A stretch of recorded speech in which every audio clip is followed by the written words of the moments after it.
శ్రీమాత్రే నమ. జయ గురు దత్తాత్రేయ నమ. ఈ వీడియోలో మనం 2025వ సంవత్సరం మే నెల 14వ తారీఖు రాత్రి సుమారుగా 9-10 గంటల మధ్యలో మిథున రాశిలోకి మారబోతున్న గురుగ్రహ ప్రభావం వివిధ రాశుల మీద ఏ విధంగా ఉండబోతుంది అని పరిశీలించినప్పుడు ఏదైనా ఒక శుభగ్రహమే, అది మంచి చేసినా చెడు చేసినా జాతకుడికి చివరికి ఆనందాన్ని సంతోషాన్ని మిగులుస్తూ ఉంటుంది. ఏదన్నా ఒక శుభకార్యం జరగాలన్నా, గృహంలో సంతాన సంఖ్య పెరగాలన్నా, అలాగే ఒక వివాహం జరగాలన్నా కంపల్సరిగా గురుబలం తప్పనిసరిగా ఉండవలసి ఉంటుంది. నాడీ శాస్త్ర ప్రకారం గురువు జీవకారకుడు.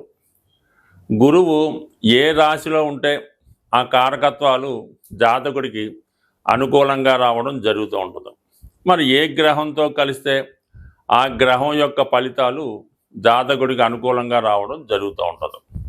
సుమారుగా గురుగ్రహం శుక్రగ్రహంతో కలిసినప్పుడు అది స్త్రీ జాతకం అయితే ఆమె చాలా అందంగా, సౌందర్యంగా, మంచి లక్షణాలు కలిగి ఉండడం జరుగుతూ ఉంటుంది.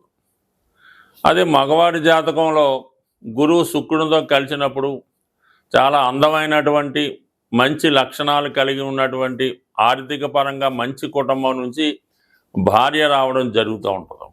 అలాగే గురు శనిగ్రహంతో కలిసి ఉన్నప్పుడు అది ఎవరి జాతకమైనా, స్త్రీ జాతకమైనా పురుష జాతకమైనా కంపల్సరిగా జాతకుడు ఏదైనా ఒక మంచి వృత్తిలో స్థిరపడతాడు. అంటే చిన్న స్థాయిలో ఉద్యోగంలో ప్రవేశించి అంచెలంచెలుగా ఎదగడం జరుగుతుంటుంది. అంటే మీ జాతక చక్రంలో గురువు శని కలిసి ఉంటే అది ఒక భాగ్య రాజ్యాధిపతి యోగం ఏర్పడి వృత్తిలో అటు బ్యాంకింగ్లో కానీ, అటు ఉపాధ్యాయ వృత్తిలో కానీ, ఆధ్యాత్మికత కలిగినటువంటి వృత్తుల్లో ఉండే అవకాశం ఉంటుంది. బట్ కాలానుగుణంగా వృత్తులు మారినప్పటికి కూడా మంచి మేధావి వర్గానికి చెందిన వృత్తిలో ఉండడం జరుగుతూ ఉంటుంది. మరి ప్రస్తుతం ఈ గురువు మిథున రాశిలోకి ప్రవేశిస్తున్నాడు. అంటే మిథునం అన్నది ఒక విధంగా చాలా ఎడ్యుకేటెడ్ సంబంధించింది, వ్యాపారానికి సంబంధించింది, విదేశ ప్రయాణానికి సంబంధించింది, కమ్యూనికేషన్ సంబంధించింది. ఈ రాశిలోకి గురుగ్రహం ప్రవేశించడం వల్ల ఆటోమేటిక్గా జాతకుడికి కొత్త కొత్త ఆలోచనలు వస్తుంటాయి, కొత్త కొత్త వ్యాపార అవకాశాలు వస్తుంటాయి, విద్యా విషయాల్లో కొత్త విషయాలు తెలుసుకోవడం కూడా జరుగుతూ ఉంటుంది. సరే, ఈ రాశిలో ఉన్నటువంటి నక్షత్రాలు పరిశీలించినప్పుడు మిథున రాశిలో ముందుగా గురువు కుజగ్రహ నక్షత్రం అయినటువంటి మృగశిరలో ప్రవేశిస్తాడు. దానివల్ల ఈ కుజుడు సంబంధించినటువంటి ఫలితాలు అంటే ఏదైనా స్థిరాస్తి కొనుక్కోవడం, ఉద్యోగ ప్రయత్నాలు ఫలించడం, అలాగే అన్నదమ్ములతో సఖ్యత ఏర్పడడం, ముఖ్యంగా రుణాల నుంచి బయటపడతారు. ఎప్పుడు ఈ గురువు మన మృగశిర 3-4 నక్షత్రాల్లో సంచరించినప్పుడు. దాని తర్వాత రాహుగ్రహ నక్షత్రం అయినటువంటి ఆరుద్రలోకి గురువు ప్రవేశిస్తాడు. ఇది జాతకుడికి కొత్త అనుభవాన్ని ఇవ్వడం జరుగుతూ ఉంటుంది. ఒక సాఫ్ట్వేర్ రంగంలో కానీ, సినిమా పరిశ్రమలో కానీ, మెడికల్ రంగంలో కానీ ప్రవేశించడానికి జాతకుడికి అవకాశాలు రావడం జరుగుతూ ఉంటుంది. అయితే రాహు ప్రభావం వల్ల జాతకుడు కొద్దిగా అనెతికల్గా, చట్టానికి విరుద్ధంగా ప్రవర్తించే అవకాశం ఉంది. బట్ కానీ విదేశ అవకాశాలు చాలా బలంగా వస్తాయి. విదేశ మిత్రులు పరిచయం అవుతారు, విదేశంలో ఉన్నటువంటి మిత్రులు సహకరిస్తారు, విదేశ అవకాశాలు కూడా రావడం జరుగుతూ ఉంటుంది. అదే ఆరుద్ర నక్షత్రం తర్వాత పునరుసు నక్షత్రం అంటే జన్మ నక్షత్రంలోకి ప్రవేశిస్తాడు గురువు. అంటే ఇంచుమించుగా 1, 2, 3 నక్షత్రాలు సొంత నక్షత్రం మీద ప్రవేశించినప్పుడు జాతకుడు చాలా సర్వశుభాలను ఇవ్వడం జరుగుతూ ఉంటుంది. సొంత నక్షత్రం మీద ఉన్నప్పుడు తను స్వతంత్రంగా గురువు దేనికి కారకుడు అవుతుంటాడు, ధనకారకుడు అవుతుంటాడు, అలాగే సంతానకారకుడు, విజ్ఞానకారకుడు, జ్ఞానకారకుడు, సౌభాగ్యకారకుడు, ఐశ్వర్యకారకుడు, అలాగే మీరు చేయనటువంటి పుణ్యాన్ని ఈ జన్మలో ఇచ్చే విధంగా.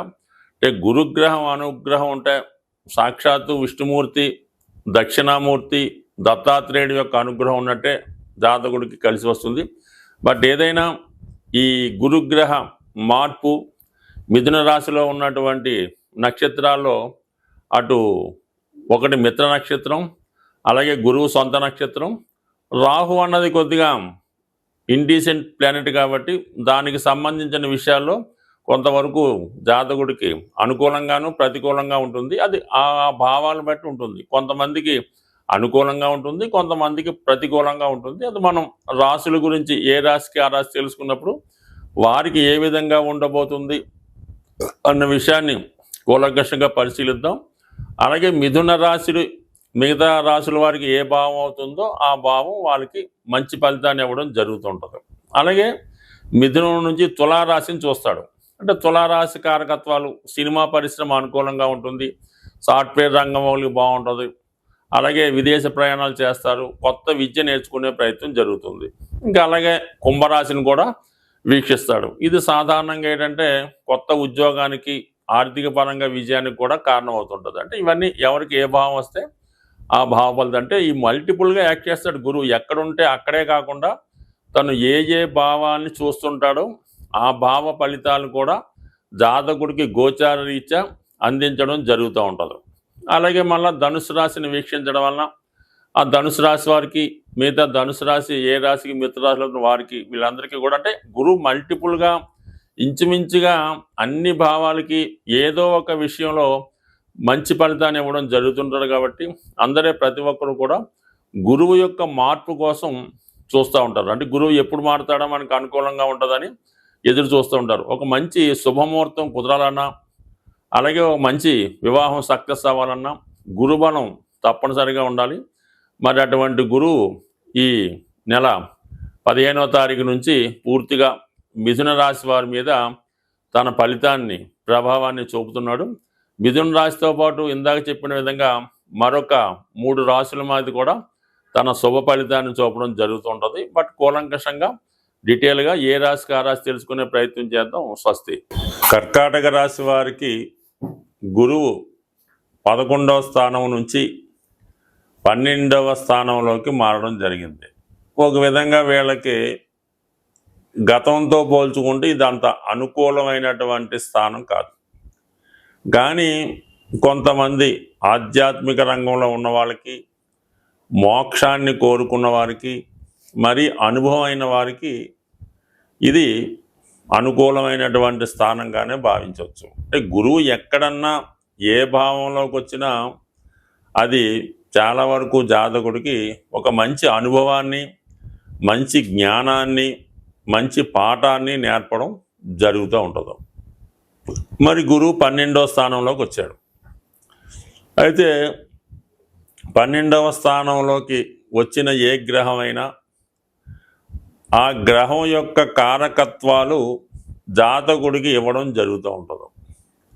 ఇప్పుడు ముఖ్యంగా సంతాన విషయాలు కన్ఫర్మ్గా కర్కాటక లగ్నం, కర్కాటక రాశిలో ఉన్నవాళ్ళు పెళ్ళైన తర్వాత 7-8 సంవత్సరాలు అయినా కూడా సంతానం కలగకుండా ఉంటే మరి ఈ సమయంలో మీరు సరైనటువంటి వైద్య విధానం ద్వారా, పరీక్షల ద్వారా కంపల్సరిగా సంతానం కలిగే అవకాశం ఉంటుంది. దాని తర్వాత విద్య ఆగిపోయి 2-3 సంవత్సరాలు బ్రేక్ ఇచ్చిన తర్వాత కూడా అది కంప్లీట్ అవ్వకుండా ఉంటే ఈ సమయంలో మీరు మరి కొంత శ్రద్ధగా చదవడం వల్ల ఆగిపోయినటువంటి విద్య తిరిగి ప్రారంభమై అది మళ్ళా కంటిన్యూగా పీజీ వరకు వెళ్ళే అవకాశం ఉంటుంది. ఈ 2 ముఖ్యంగా జరుగుతాయి. దాని తర్వాత ఎవరైతే తమ యొక్క బాధ్యతలన్నీ పూర్తిగా తీరిపోయిన తర్వాత ఏదైనా ఒక ప్రశాంత వాతావరణంలో ఏకాంత జీవితం గడుపుదామనుకున్న వాళ్ళకి ఈ సమయంలో ఏదైనా ఒక ఆశ్రమంలో కానీ, ఒక పుణ్యక్షేత్రంలో కానీ, ఒక ఆధ్యాత్మిక కేంద్రంలో కానీ ఏదైనా ఒక గృహం లాంటిది ఏర్పరచుకొని అందులో నివసించడానికి కొంతమందికి అవకాశం ఉంటుంది. ఇక విద్యార్థులకి ఇంకా విదేశ విద్య మామూలే, అది విదేశ విద్య కానీ హాస్టల్లో ఉండి చదువుకోవడం కానీ జరుగుతుంది. ఇంకా 12లో ఉన్నటువంటి గ్రహం 6వ భావాన్ని వీక్షిస్తూ ఉంటుంది. అంటే ఇక్కడ ముఖ్యంగా శత్రువులు, రోగాలు, రుణాలు, అలాగే బలహీనతలు. సాధారణంగా ఒక వ్యక్తికి ఉన్నటువంటి శత్రువులు అంటే ఏదో అప్పిచ్చినోడో ఇంకోటో అనుకుంటారు, కానీ తనలో ఉన్నటువంటి అంతర్గత శత్రువులు ఈర్ష, అసూయ, ద్వేషం, వ్యామోహం, కోరికలు, వీటి నుంచి బయటపడే విధంగా మనకి గురుగ్రహం సహకరించడం జరుగుతూ ఉంటుంది. అలాగే ముఖ్యంగా రుణాల నుంచి బయటపడతారు. ఎంత గొప్ప దీర్ఘకాలిక అప్పు అయినా ఈ సమయంలో తీరడం జరుగుతూ ఉంటుంది. ఇది ఒక యాంగిల్ అయితే 4, 8, 12 స్థానాల్ని గురువు యాక్టివేట్ చేయడం జరుగుతుంది. అంటే 12 అన్నది ఖర్చు, చతుర్థం అన్నది విద్య, ఉద్యోగం, అలాగే సొంత గృహం, వాహనం. మరి వాహనం లాంటిది కొనుక్కోవచ్చు. ముఖ్యంగా ఒక గృహం, ఒక స్థిర నివాసానికి, ఒక సొంత ఇల్లు ఏర్పరచుకుందాం అనుకున్న వాళ్ళకి ఈ సమయంలో సొంత గృహం ఏర్పడే అవకాశం ఉన్నది. దానికి తగినటువంటి ధనం కూడా సమకూరడం వల్ల కంపల్సరిగా మీకు సొంత గృహం ఒకటి ఏర్పడుతుంది. అలాగే కొన్ని నిగూఢంగా ఉన్నటువంటి జీవిత సత్యాలు తెలుసుకుంటారు. ఈ సమయంలోనే మీకు ఎవరు ఆత్మీయులు, ఎవరు మిమ్మల్ని ఆదుకుంటారు, చివరి జీవితంలో ఎవరు మిమ్మల్ని చేరదీసి మీకు కొంత ఆహారాన్ని అందజేస్తారు అన్న విషయాన్ని ఇప్పుడు ఈ సమయంలో మీరు తెలుసుకుంటారు. దానిని బట్టి మీ నిర్ణయం తీసుకొని ఇది మోక్షానికి దారి తీస్తుంటుంది. కాబట్టి మరి మీ యొక్క చివరి జీవితం ఏ విధంగా గడపబోతుంది అన్నది కూడా ఈ సమయంలో మీకు అర్థం అవడం జరుగుతూ ఉంటుంది. బట్ ఏదైనా వెయ్యిలో ఉన్నటువంటి గురు భగవానుడు మీ పిల్లల యొక్క శ్రేయస్సు కొరకు, ధర్మాన్ని కాపాడడానికో కంపల్సరిగా మీ దగ్గర ఉన్నటువంటి ధనంలో కొంత భాగాన్ని దానం రూపంలో కానీ, డొనేషన్ రూపంలో కానీ, డైరెక్ట్గా ఇవ్వడం కానీ జరిగే అవకాశం ఉన్నది. అంటే ఓవరాల్గా ఈ యొక్క గురువు యొక్క స్థితి మీరు మీ జీవితంలో గొప్ప గుణపాఠం నేర్చుకోబోతున్నారు. స్వస్తి.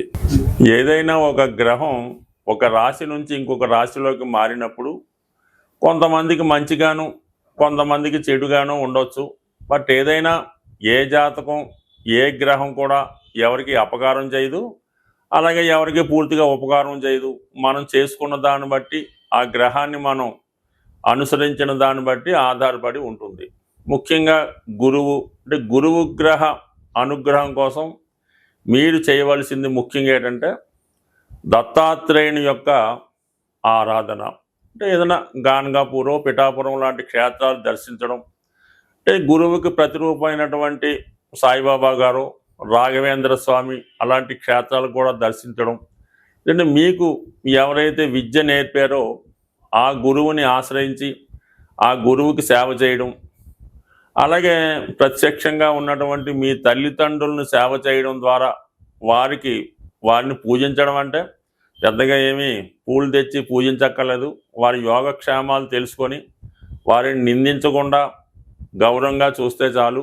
ఈ విధంగా మీరు తల్లిదండ్రుల్ని, విద్య నేర్పిన గురువుని, ఆ దత్తాత్రేయుల వారిని పూజించడం వల్ల గురుగ్రహ అనుగ్రహం సంపూర్ణంగా రావడం జరుగుతుంది. అలాగే మీరు ఈ త్రిమూర్తి స్వరూపమైనటువంటి దత్తాత్రేయుడు కుదరదు అన్నప్పుడు డైరెక్ట్గా విష్ణుమూర్తి, వెంకటేశ్వర స్వామి, శివుడు, అలాగే దక్షిణామూర్తి ఈ విధంగా పూజించడం వల్ల కూడా మీకు కంపల్సరిగా గురుగ్రహ అనుగ్రహం లభిస్తుంది. వీటన్నిటికన్నా సూక్ష్మంగా మనం ఈ రెమెడీస్ చేసిన వెంటనే ఫలితం రావాలి అనుకున్న వాళ్ళు గోసేవ. మీరు ఏదన్నా గోశాలకు వెళ్ళి గోవుని దర్శించి, అంటే గోవుకి సేవ చేయాలి. ఆ గోశాల శుభ్రంగా తుట్టడం, ఆ గోవుకి శుభ్రంగా మంచి గాలి తగిలేలాగా ఓ పెద్ద ఫ్యాన్ ఏర్పాటు చేయడం, అక్కడ పరిసరాలు శుభ్రంగా ఉంచి ఆ సేవ చేయడం వల్ల ఇమీడియట్గా మీకు ఫలితం రావడం జరుగుతూ ఉంటుంది. ఆ విధంగా చేయినా పర్వాలేదు. ఏదన్నా మరి ఒక దేవాలయాన్ని చాలా శుభ్రంగా, పరిశుభ్రంగా తుడిసి, సీపుడితో తుడిసి, కల్లాపు జల్లి ఆ దేవాలయాల్లో సేవ చేసిన మీకు గురుగ్రహ అనుగ్రహం సంపూర్ణంగా లభిస్తుంది. ఒక మాట ఏంటంటే గురుగ్రహ అనుగ్రహం ఉంటేనే మిగతా గ్రహాలన్నీ కూడా అనుకూలిస్తాయి. గురుగ్రహ అనుగ్రహం లేని రోజు మీరు ఏ గ్రహానికి ఏ దేవతకి ఎన్ని రకాల పూజ చేసినా ఏ విధంగా కూడా ఫలితం లభించదు. స్వస్తి.